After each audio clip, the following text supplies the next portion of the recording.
Welcome to the second season of Ventures and Visionaries, episode 2, Our Financial Future. This podcast is about vision and entrepreneurship, or in other words, business and innovation. I'm your host, Morty Hackle. Welcome to the show. Today, I'm very excited for our discussion. Our guest is Michael Moro, Chief Strategy Officer at INX and a true expert on how the blockchain transforms businesses. Welcome, Michael. Thank you, Morty. Happy to be here. Thanks for having me. Thank you. How are you doing today? I'm doing very well. How are you? Good. And I'm so happy that we had an opportunity to speak over here. I'm really anticipating us and the audience to be educated on the blockchain. And from somebody as yourself, who's been in this world for a very, very long time, this can almost be a masterclass for us. So I'm really, really excited and grateful. Thank you. I'm thrilled to be here, and hopefully I could do your kind of kind statement justice here during the course of our podcast. I'm sure, and then some. Maybe give us a little bit of background on you and where you came from and how you got into the world of blockchain, and we'll take it from there. Happy to do it. So I'll call myself a reformed investment banker. I joined Wall Street right after college in 2001. I joined Citi's investment banking division. And I was there at Citi for the first 7.5 years of my career, really kind of learning the ins and outs of corporate finance and how Wall Street works and how companies get funded and things of that sort. And then in 2008, I left Citi and I jumped entirely into the other end of the spectrum in the world of startups. I left a 330,000 people organization. And then I became like employee number 30 at a startup called Second Market. This was in the fall of 2008. And a few years into my journey at Second Market, the founder and CEO of Second Market, Barry Silbert, personally discovered Bitcoin, took a personal interest in it. And then in 2012, he would come into the office every day and just talk about Bitcoin. I would ask him how his weekend was, and he'd be like, "Oh, well, Bitcoin did this." And I said, "Barry, I didn't ask you about Bitcoin. I asked how your weekend was. What did you do?" And so one day, I think we sat him down and said, "Hey, either you stop talking about Bitcoin because we're kind of getting annoyed, or tell us what it is, right?" And this was really a time in which if you Googled Bitcoin in 2012, there were no sort of resources available for non-technical people. It was all for developers and engineers.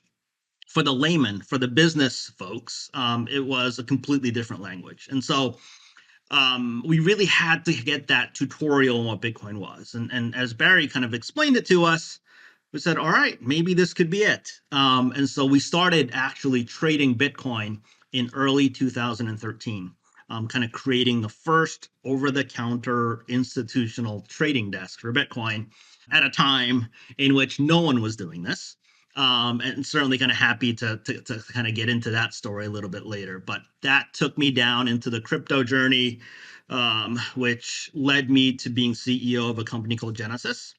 I was there for about 10 years. And then in 2022, I left. And then I've had a couple of other positions in the derivatives exchange.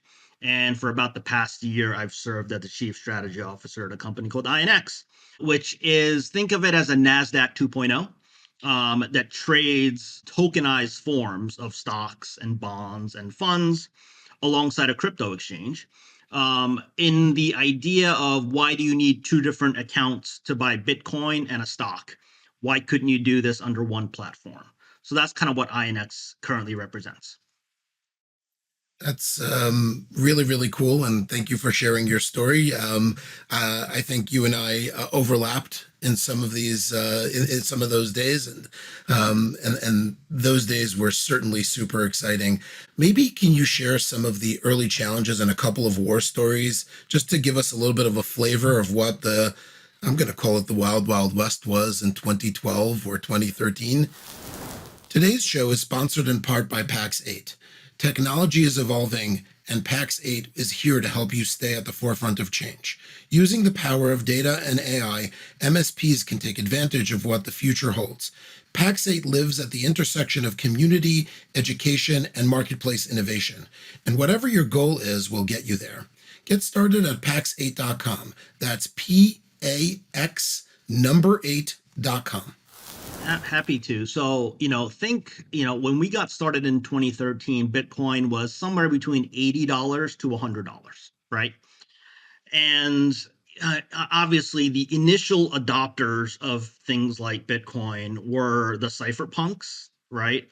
Who massive mistrusts of the government following the 08, 09 financial crisis. And so you had that camp, and frankly, you had early adopters and criminals, right, that were trying to kind of skirt the existing financial controls that the system had in place. And for us to create a market, a trading desk to trade Bitcoin, we had to kind of get into that community, especially with the cypherpunks, because they were the holders of Bitcoin, and we had to convince them to sell to us, right? And the challenges were, hey, we were a regulated broker dealer, so we needed to do AML KYC requirements on all of these people, who, and many of them, especially early on, refused to turn over any photo ID, government ID, things of that, convinced that we were, quote unquote, the man. And that we would immediately turn around and send their photo ID or social security number to the government, right? And so that was a very difficult community to certainly kind of crack into. On the other hand, we were trying to be an institutional trading desk. No institutions were interested in buying Bitcoin in 2013. So we dealt with a ton of unresponded to emails, hangups on phone calls, and nobody kind of took Bitcoin seriously, right? And so early on, we had no sellers, we had no buyers, and then trying to kind of create a marketplace was certainly a challenge. And the possibility that Bitcoin would go to zero was real, right? Today, we might kind of laugh at that notion, kind of giving how much we've kind of grown, but the idea of Bitcoin eventually going to zero was a very real possibility. And so certainly I remember about a year after we launched the trading desk, Mt. Gox, the exchange in Japan, was hacked, sending kind of the price of Bitcoin tailing down, right? In 2013, the price of Bitcoin went from under 100 to 12 or 1300 throughout the year. So we saw meteoric rise in the price. And then Mt. Gox gets hacked, and naturally the price of Bitcoin kind of comes tumbling down. And I really felt at that point in time that this was it. All right, this was fun, good experiment. Bitcoin's going to zero, right? Let's try something else. But when Bitcoin didn't, go to zero, I think that was kind of the first indicator of maybe there's something here, right? Maybe the tulip narrative didn't hold, because there was resiliency and a bounce back in a real use case. So that's kind of one story. And two, in the early days, we would have people show up at our office, and knock on the door and say, hey, I hear you guys sell Bitcoin. Can I buy some? And see, of course, you can buy some. But naturally, they would refuse to turn over any forms of ID to identify themselves. They wanted to stay under the radar. We had one gentleman actually show up at our office with a suitcase full of cash, and says, hey, I want to buy Bitcoin. Here's my proof of funds. And you'd open up the suitcase and stacks of hundreds, Wow. in his briefcase that was handcuffed to his wrist. And we said, hey, like, we don't do cash transactions, and you'd obviously have to onboard and give us photo ID and all of that stuff. Like, stories like that made me like, what did we get ourselves into, right? Like, what is this thing? Were certainly strong kind of core memories that I have from the early days. When did you truly feel like there was a pivot from it being an experiment, even with legs and sustainability, but it's really now a business? I mean, after, so I mentioned the collapse of Mount Gox in early 2014. From there, for the next 3 years, it was a struggle. and there was almost no interest whatsoever from investors. No like news publications on TV. No one was talking about Bitcoin. Google searches on Bitcoin were way down, and so we were like, "This is anything going to ever happen here?" Right? And ironically, 2017 was kind of the real kickstart. And if you recall, Ethereum wasn't around when we first got started, but it had been born kind of in the meantime. And 2017 was the Ethereum ICO boom, right? Kind of the initial coin offerings and kind of explosion of projects kind of built around Ethereum. And that was a massive point for an inflection point for us, not just because Ethereum exploding kind of drove the price of everything, including kind of Bitcoin up, but I think the amount of like retail interest in projects exploded. And naturally, when a financial asset moves like that, the media picked it up, right? And so we went from this thing became, hey, no one's talking about this thing. Is everything going to come out to like daily mentions of Bitcoin price and Ethereum price as well as projects? The conference circuit blew up, right? And different events were happening and whatnot. And so it started out as kind of a niche thing that no one kind of really paid attention to from enthusiasts. And started to reach the mainstream kind of following 2017. And the last 2 months of 2017 were some of the busiest months that we certainly have experienced in terms of transaction volume and interest and whatnot. And I remember, we were only like 8 or 9 employees at the time, and just struggling to meet all of the demand that we experienced at the time. That's crazy. Maybe now at this point, let's fast forward into present day and let's talk a little bit about, your current role with INX. And if I'm understanding correctly, one of the big innovations is around the how to use tokens. And maybe we start from the beginning. Like, what is that for all the people who don't know? And like, what is your vision for these types of technologies?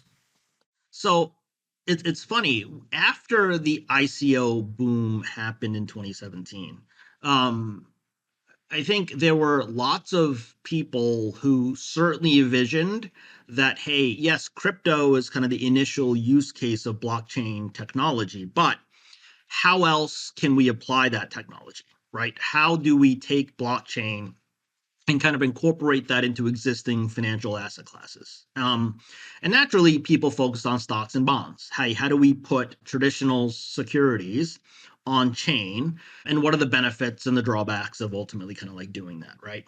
And obviously, kind of the largest is kind of settlement and efficiency around putting things on a centralized ledger, as opposed to each company in the chain of transactions and to settlement maintaining their own separate databases. Why not just, if we can all point to one database that is verified and an immutable ledger, wouldn't that be the easiest kind of solution for everybody? And another one was real estate, right? Like, why do we need things like title insurance to actually prove that the previous owner held the property properly? But if you could go to the blockchain and see who held the actual title to the property, wouldn't that be a much more efficient system to doing? So I think initially, I think people thought, hey, here are the use cases, here's what ultimately happens, here are the benefits. The reality is the crypto world moved at warp speed. But stocks, bonds, real estate are the more kind of traditional financial assets, and they tend to move a lot slower. The reality of is it certainly moves a lot slower, and especially when it comes to stocks and bonds, they are played with by the largest banks in the world, the most regulated institutions, the largest asset managers, and they are certainly open to innovation, but they're, like I said, they're highly regulated, and they can't just freely start to kind of do things and experiment in a way that crypto startups are able to. So it took time for putting things on chain to ultimately happen. A big breakthrough happened in 2024, where companies like BlackRock and Franklin Templeton started to tokenize money market funds. Interest rates were high, And they were trying to figure out, is there a way to put traditional money market funds, with typically boring things that invest in US treasuries, but as a safe asset, put those on chain, and then make them more investable, more efficient, and to be used as collateral, as good collateral, to do all kinds of financial leverage and whatnot. And so the creation of products by traditional asset managers really kind of changed the game, to a point where now tokenized assets, tokenized real estate, are slowly becoming a multi-billion-dollar asset class, and where it was absolutely nothing just a few years ago. And so now we're in a position where, okay, there we have tokenized treasuries, gold, silver, we have commodities starting to be on chain. Private equity funds are now starting to kind of come on chain. And we're starting to see pockets of innovation around stocks and bonds and putting them ultimately on chain, largely for efficiency reasons. And directionally speaking, everything is becoming more digitized anyway, right? Initially, you had physical stock certificates. That's kind of where we started. Mm-hmm. We've gone now to book entry form, where it's just a ledger and a database that people keep, to maintain records of who owns what. Those records will ultimately end up on blockchain, so that settlement efficiency, things like that, is going to happen at a much, much faster speed, saving costs for everybody in the ecosystem. Is there value to the token itself, or it's merely a representative of the underlying asset value? So I think what is happening today is you take a stock today, you buy a stock, and then you put that stock at a trustee, right? It's being held somewhere at a bank. And then you create a token, that represents that share that is sitting in a trustee's vault. Okay. So it is a digital twin. It behaves exactly like the underlying, has all the characteristics and voting rights and dividend rights and all of that of the underlying, but the token actually just moves on chain, from holder to holder, while the share itself is sitting with a bank, right? This, to me, is an interim step. In the future, I don't believe kind of that vault underlying exists, and that it only exists on chain. It will be natively issued on chain, and that the tokenized form of Apple share or Nvidia share or Coinbase share, right, only exists actually on chain, and we kind of move away from that DTC book entry form that kind of exists today. So if I'm a company and I want to issue shares, instead of issuing shares, I might issue tokens? That's exactly what we do. And now you're still issuing shares. It's just the form of the share is now a tokenized form of it, as opposed to kind of the traditional DTC book entry form. And does this, in your mind, have a big impact on the investment banking world, or? I mean, I think, look, the this is all happening, as we've seen incredible enhancements in areas of AI, right? And automation kind of happening throughout the entire chain. And I think traditional, I'll call them financial middlemen, as well as lawyers, law firms, are in a process of being like incredibly disrupted, as through the convergence of blockchain technology becoming more mainstream, as well as kind of the maturation of AI. And the whole promise of a lot of crypto and blockchain is kind of that direct to user, right? Let's cut out a lot of the middlemen, and kind of go directly from issuer to investor without a lot of legal stops kind of along the way. And so yes, I think the traditional capital formation, and investment banking businesses have already started to frankly be disrupted. And what does the final form certainly look like? I don't know, but we've seen smart contracts, right? Contracts are now being written by coders instead of lawyers. And I think we'll continue to see different forms of smart contracts and on chain, where there's no human kind of there. The contract is just there on the internet to be interacted with. But we have to kind of get to a point though where smart contracts itself is good in a court of law. right?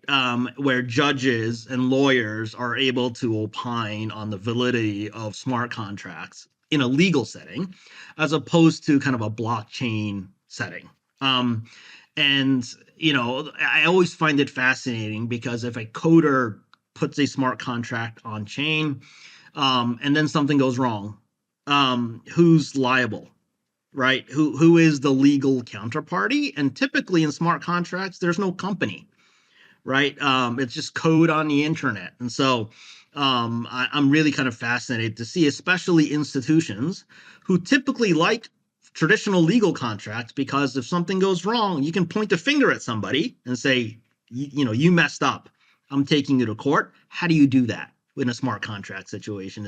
Is a fascinating development. I think that'll come in the next few years. So you spoke a little bit about the AI side, and obviously in today's world, we'd be remiss to not touch upon that a little bit more. Maybe can you expand a little bit on how you're seeing use cases of LLMs and all the rest of their counterparties interacting with the blockchain, and how is that speeding things up? Is it just forking the entire thing? Like, how is this all going? I think in my mind, we're still way too early to kind of think about true economies of scale. And, we haven't really seen it because we're still in a world where new layer one blockchains are still being launched, right? We are still in a world where new stable coins are still being issued. And I feel like we're getting to a point where the average user, customer, investor have too many choices. And The winners of what kind of the lasting layer one blockchain, we don't know who that is yet, right? And certainly some blockchains are good for some things. So do we actually end up in a world where for this use case, you use that blockchain, for that use case, you use that blockchain, and then come up with like domain specific blockchains in which economies of scale can certainly develop at that level? Or is there like one chain for everything, right? And yes, that would be great for everybody, but obviously to kind of build that level of blockchain is incredibly kind of challenging to be able to do. And so I think that we're in a world where we're still kind of trying to figure out the actual efficiencies that ultimately come of it. The true economies of scale, in my mind, has not yet been at the product level, but it's at the knowledge level. Now everyone, when we first started, no one knew who a Bitcoin was, right? And we would now come to a point in 2025 where like we have plenty of ETFs, laws are being written, we have pro Bitcoin government here in the US. And so people no longer find Bitcoin to be an esoteric asset, right? It is a part of an average person's investment portfolio.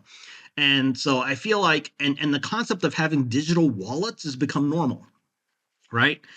We started with cash, and then we went to credit and debit cards, and now we're moving to the stable coins and tokens.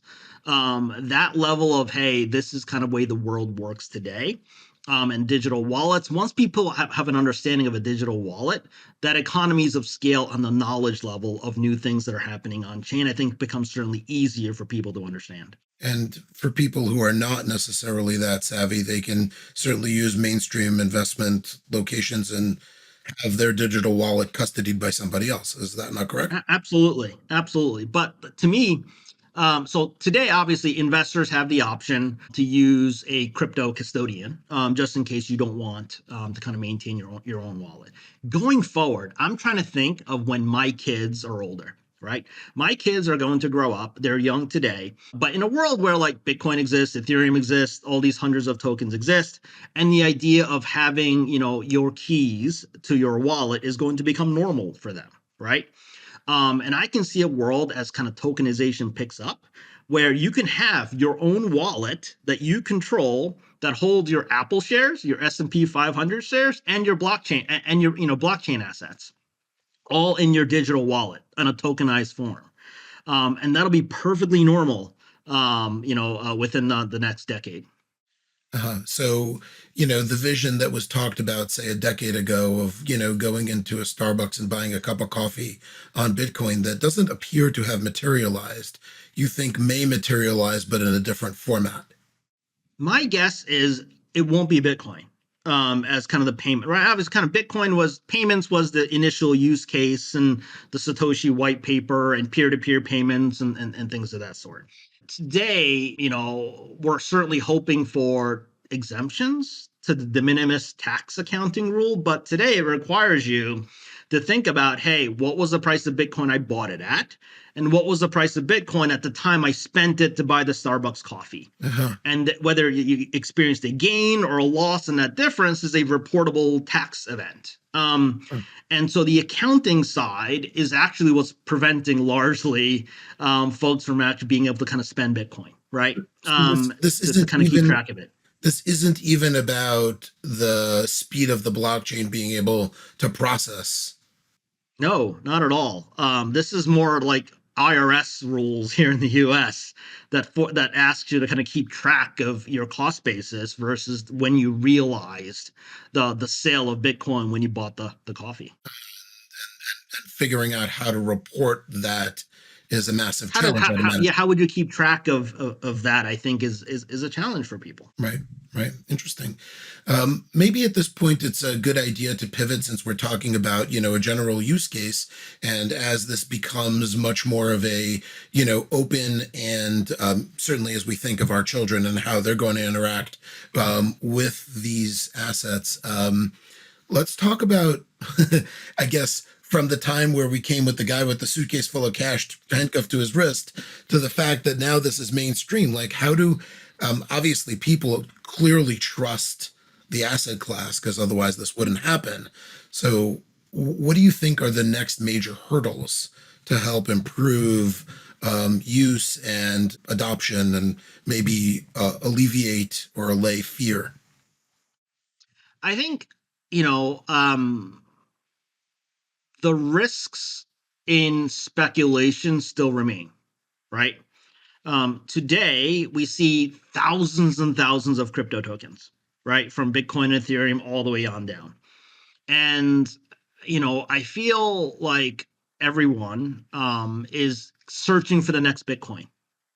Like, what is the next asset that'll go from zero to a multi-trillion-dollar thing, in search of almost like a get rich quick, scheme, and trying to kind of find it. And, I'm one of those people where 10, 20 years down the road, it's entirely possible that like there's 5 or 10 meaningful coins, right? If I think of each coin as a startup, right? Obviously, startups, high failure rate, right? We're talking north of 90% of startups and companies that start fail Yeah. as a result of funding or not finding, product market fit or whatnot to do it. And so, the fact that north of 95% of these coins might eventually, they may not go to zero, but kind of close to it, is reasonable to me as I kind of think about it, right? And in the safety of trying to like differentiate some of the ones that have that kind of lasting staying power versus the penny stocks, right? Of kind of the crypto is, I think, kind of investor education that I think is extremely necessary to understand kind of the relevant risks of the space that exists today. I think that's kind of like one aspect of it. The other aspect of it, I think, is ultimately is custody, right? I think people still have, rightly so, a here, not necessarily of like being hacked, although that exists, but it's almost like they don't trust themselves, right? I'm going to mess this up. I'm going to forget the password or the private key and lose control of my coins.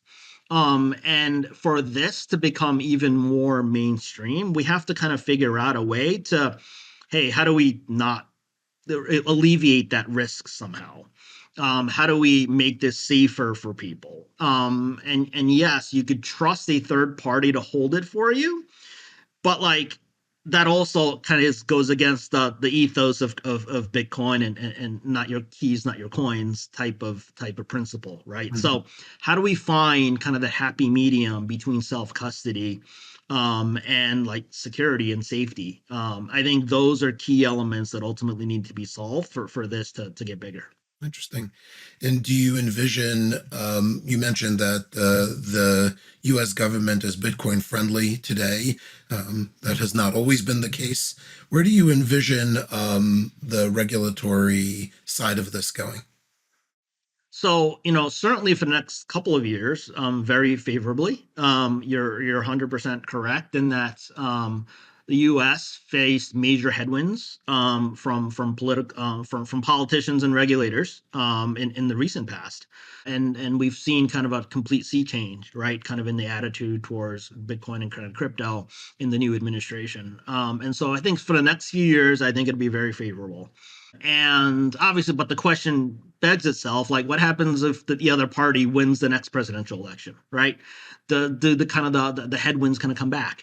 And which so I think that's why we need to like codify a lot of this into law today. So it's not just like policy and guidance. It's actual law. And so we see things like the stablecoin bill, kind of the Genius Act, and kind of the infrastructure bill, the Clarity Act, that both houses are trying to work on and kind of getting passed.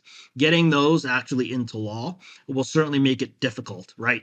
For that to kind of be eventually taken away, regardless of who's kind of the next president of the U.S. And so and hopefully where Bitcoin crypto becomes even more normal over the next couple of years to the point where my hope is this is no longer like a political issue, right? It's Bitcoin. It should have no, is it a Republican issue or a Democrat issue? It's a thing for everybody. And it kind of becomes relatively agnostic as to who's in power. So if I was to think about this for a second and compare it, say, to the way cannabis is dealing with its financial challenges because it's more of a state regulated issue, would you think that being on the federal level would, I don't know, solve is the right word, but that's the right approach for the entire industry? I think from a compliance perspective, it would be much easier to work with one entity rather than 50, right? And for crypto exchanges, we apply state by state today for money transmitter licenses, and it is extremely expensive and time consuming. And you could have like ongoing audits from multiple states kind of like simultaneously, right? So the maintenance and upkeep of those licenses is extremely cumbersome as well. So in that aspect, having kind of one regulator to work with is would be fantastic, right? And certainly kind of easier to do. And I think so. I think that would be an added positive for sure. I think the challenge is, I think we in the U.S. still need to figure out what is kind of SEC jurisdiction versus what CFTC jurisdiction is. That distinction between what's a security and what is a derivative, I think, has meaningful impacts throughout the entire space. And we talked about, hey, Bitcoin, hey, it's a commodity, right? So, hey, this does not live in kind of like SEC land, but we talked about stocks and bonds earlier. Stocks are securities, but if we tokenize a security today that has an underlying, it is technically a derivative, right? So that would actually sit in CFTC territory. And for tokenized securities, kind of with the digital twin form of an underlying, in my mind, it makes no sense for those two things, which are effectively the same thing, to be traded on two different venues with two different regulators, different sets and rules. And so those two things should be traded by the same parties. Traditional broker dealers in the United States can trade securities, but not tokenized securities under the strict letter of the law here in the US today. So those are some of the elements of, hey, what needs to change for kind of mainstream adoption. Certainly, is kind of that regulatory clarity between two regulators here in the U.S. Maybe at this point, now we talked a lot about the esoteric side of things. Michael, you've been doing this for a while. And one of the things that I believe in strongly is that, as we evolve our careers, part of our mission should be helping young people and all the rest of people who are either looking to pivot in their career and share with them advice that we have and how to help them think. So, can I just ask you to speak a little bit about some leadership lessons that you've learned as a leader in this industry, and perhaps afterwards, any advice that you would give to anybody looking to enter this, either on the financial side or on the technology side? Yeah, so I think the number one advice I tend to give new CEOs, entrepreneurs, startups, founders is the most important thing you could do is to control and have a say on who you bring into the organization. And we all know that screening resumes is very painful. It's time consuming. And obviously, even when you get them in, you have to train them, right? But it is the most valuable time that you can certainly spend, especially early on in the company. And so being intimately involved in the interviewing and screening process of candidates you bring in house is probably the most important thing that you can certainly do in the early days. And that's largely for a few reasons. I mean, especially when you're small, you need people in your organization that share the same goals, the same values, and value the same things in culture that you do.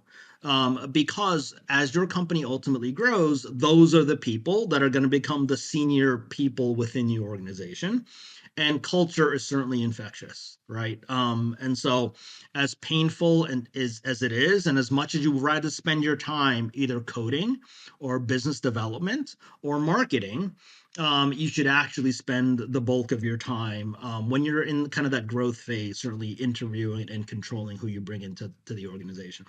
And it'll sound a little silly to say, but your first employees, the ones you bring in, have to believe in you.